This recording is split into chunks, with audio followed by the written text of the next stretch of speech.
중심으로 우리 가정에 건강하고 진짜 행복하고 좋은 일만 가득하기를 기원합니다. 치워갖고. 두 분은 아예 그냥 껌딱지였어. 그냥 둘이 무조건 같이 다녀요. 가족의 인생이 무너진 그날.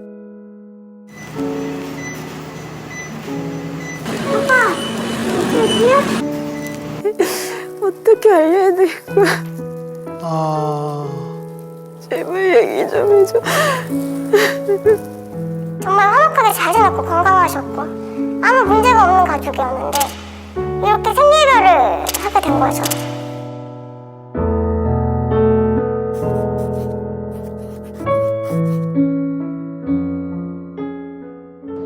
제보를 받고 달려간 곳은 전라남도 여수.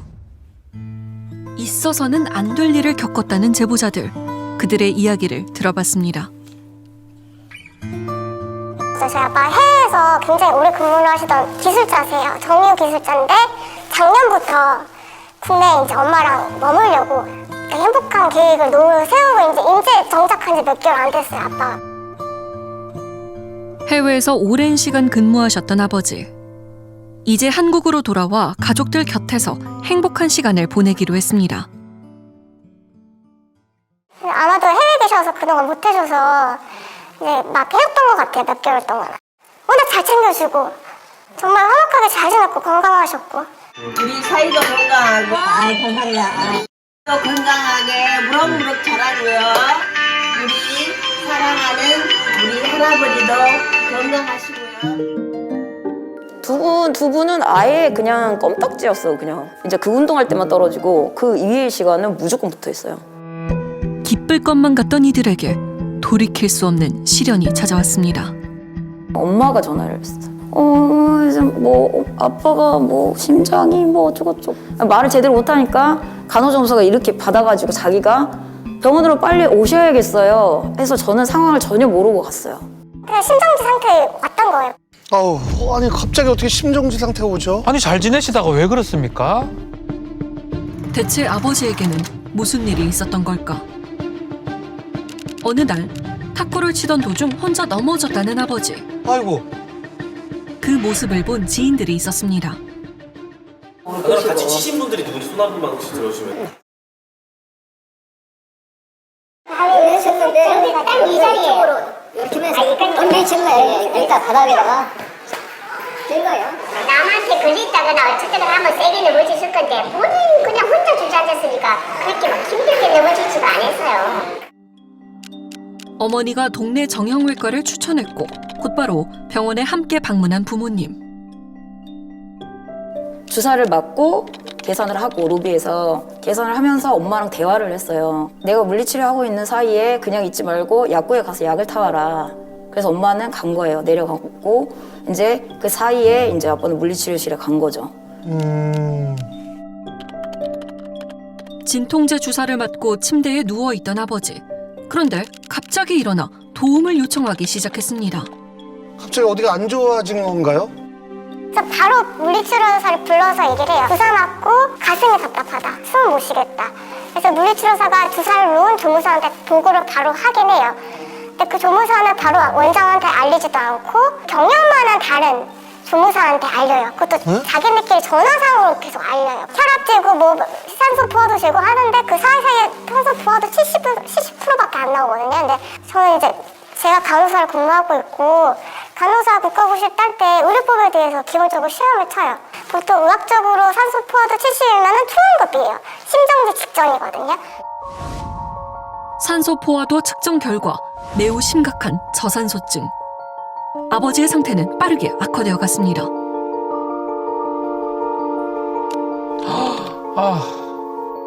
막판에는 아빠가 구토를 하기 시작해요.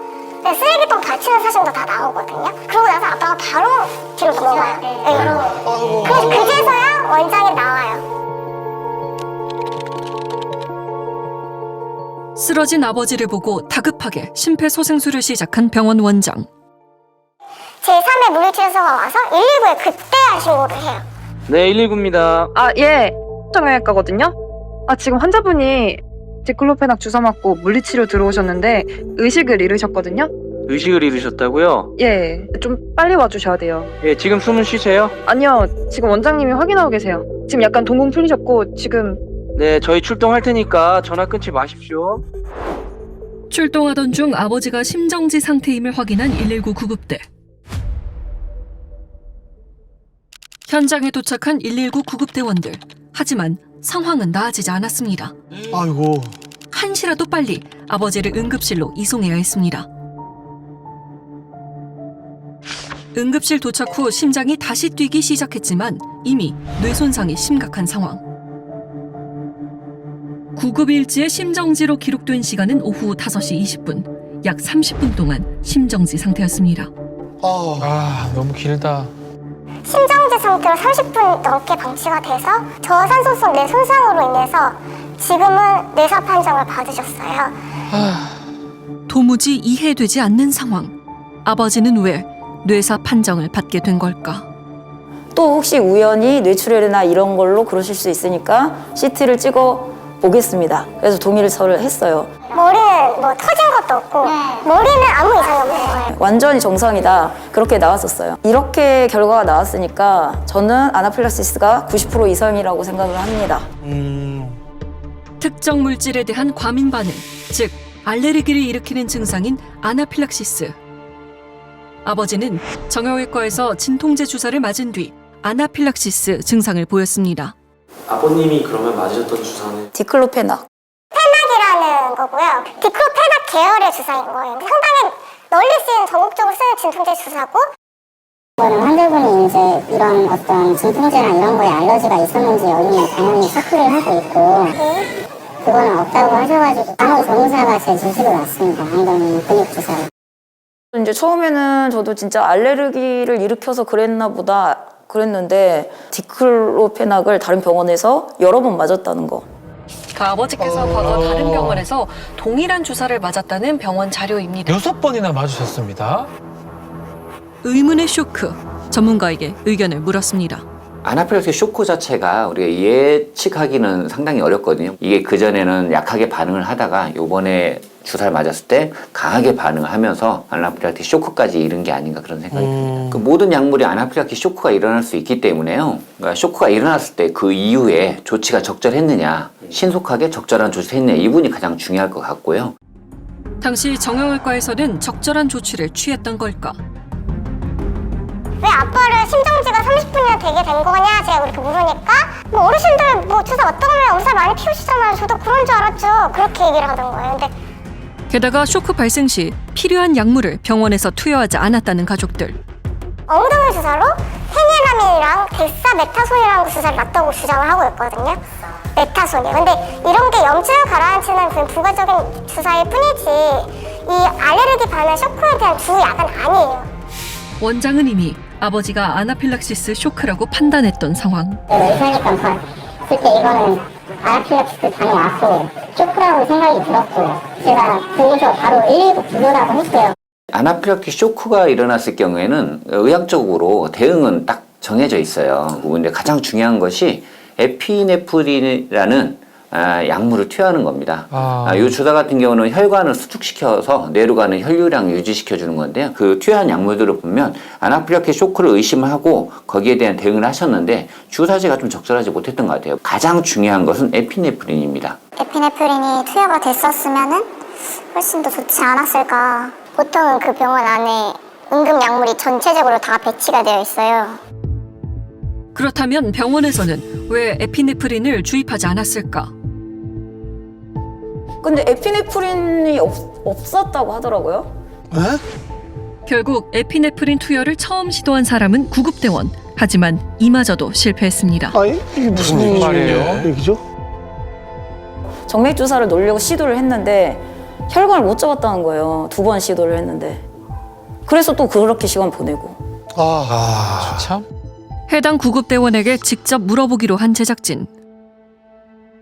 여기가 현장에서 정맥막부 시도를 했는데 정맥막부가 안 돼서 이렇게 병원에 사전 연락을 하고 이송을 했습니다. 몇 번 정도 시도를 하셨던 거예요?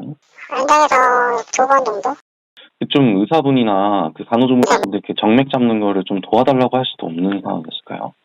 아무튼 상황이 좀 저희도 경황이 없는지라 나 같은 대원끼리 이렇게 했던 것 같습니다. 뇌사 판정을 받은 아버지와 이별할 날이 얼마 남지 않았습니다.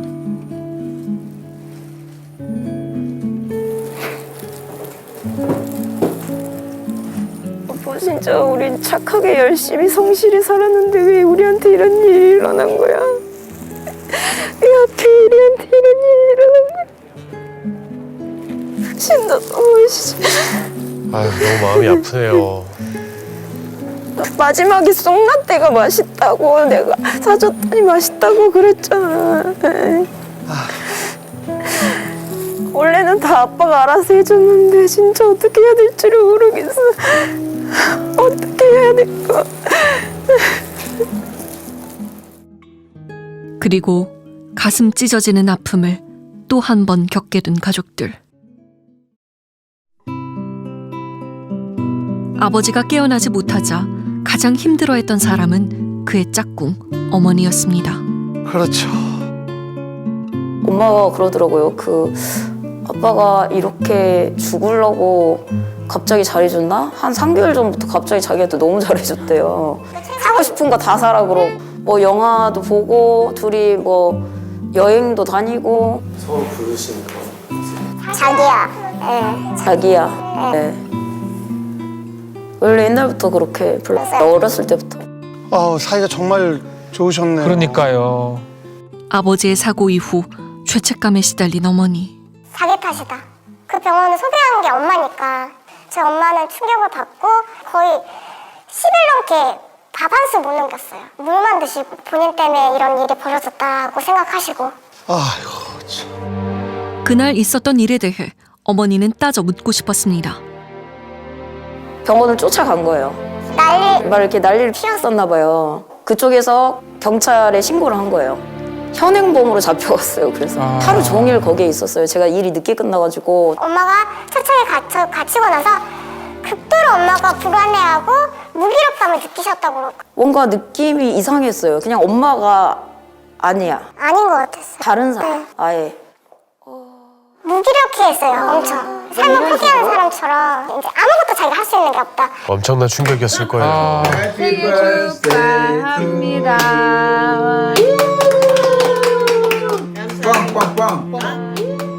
언제나 밝고 웃음이 넘치셨던 어머니.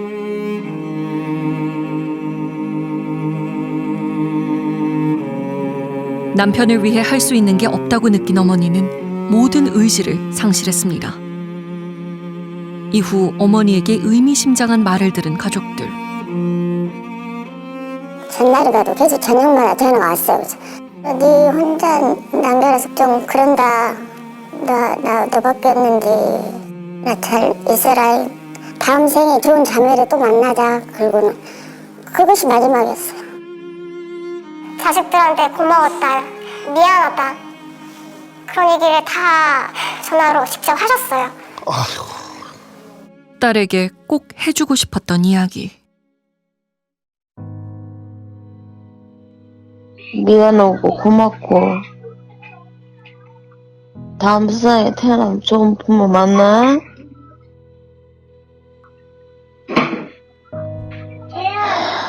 미안하고 고맙다.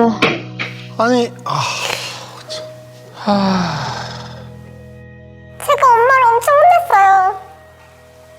죽는다는 얘기 듣기 싫어서 그냥 엄마 혼내라는 말도 못하고 그냥 듣고 이렇게 엄마가 끊어버리더라고요. 그게 마지막이었고. 그리고 다음 날 전화가 걸려왔습니다. 되시죠? 네, 맞아요. 그러니까 여기 여수 해양경찰서인데 저는 그 말 들을 순간부터 아차 싶더라고요. 해양경찰서입니다. 시신이 올랐는데 신원 미상이라 지원을 확인했는데 어머님인 것 같다고 와서 정확하게 확인을 해야 되니까 와서 확인 좀 해달라고. 아이고. 결국 어머니는 그렇게 모든 걸 내려놓고 떠났습니다. 엄마 탓이 아니다고 얘기도 못 해주고 엄마 죽지 말라고 그런 얘기도 못 해주고 뭔가를 안 해도 그냥 그 존재 자체만으로도. 그럼 엄마 하루아침에 엄마 아빠 둘 다 건강하던 사람이 없어졌어요. 저희 심정은 어떻겠냐고요. 심장이 찢어지는 느낌이에요. 어떻게 말로 설명할 수가 없어요. 생일 마감할 만큼 괴로웠을 어머니의 마음이 가늠조차 되지 않는다는 자매. 김재 엄마가 또 겁이 많아요, 근데.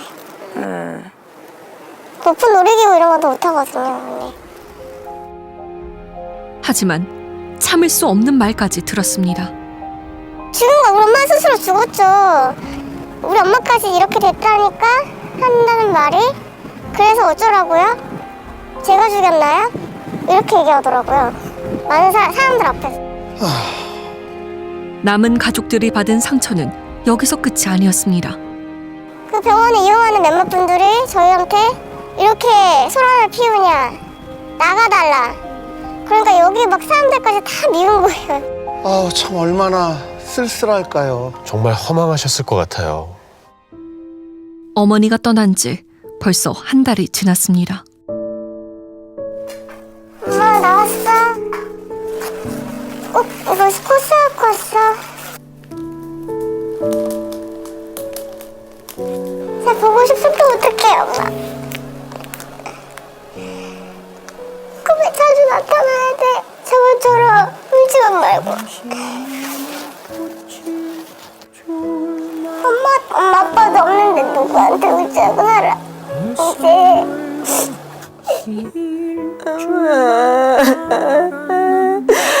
진짜 못 보는 거 맞아.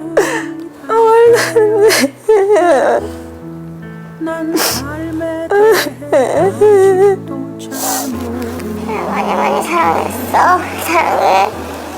미안해 엄마. 사랑해. 사랑해. 자주 올게.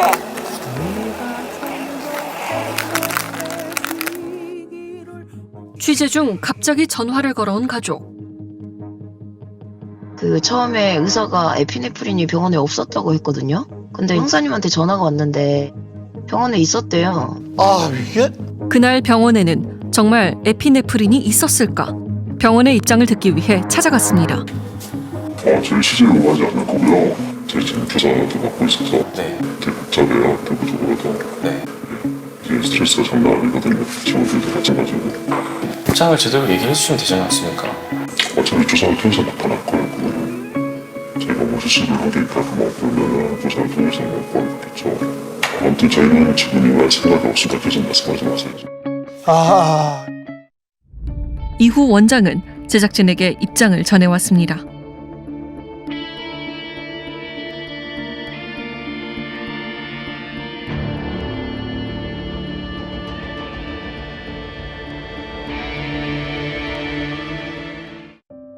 이제 아무도 살지 않는 부모님 댁을 찾은 자매.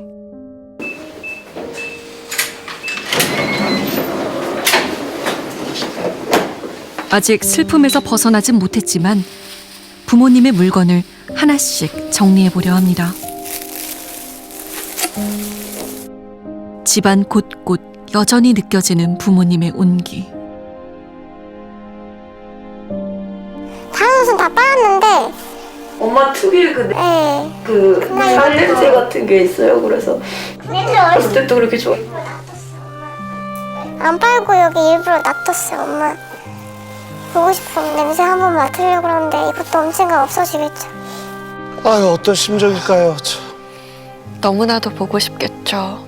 선글라스 엄마 맨날 쓰던 선글라스. 선글라스도 그대로 여기 있다. 아무렇지도 않게 벗어놓고 가는데 이게 그냥 습관이 됐어요. 이렇게 되는 게 항상 이렇게 항상 이러셨거든요. 이러고 다니셨어요.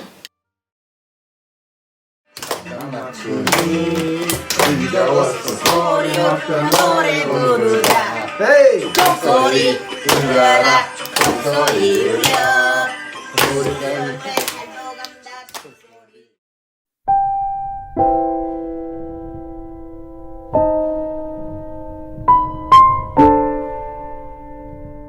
남겨진 가족들은 언제쯤 이별을 받아들일 수 있을까요?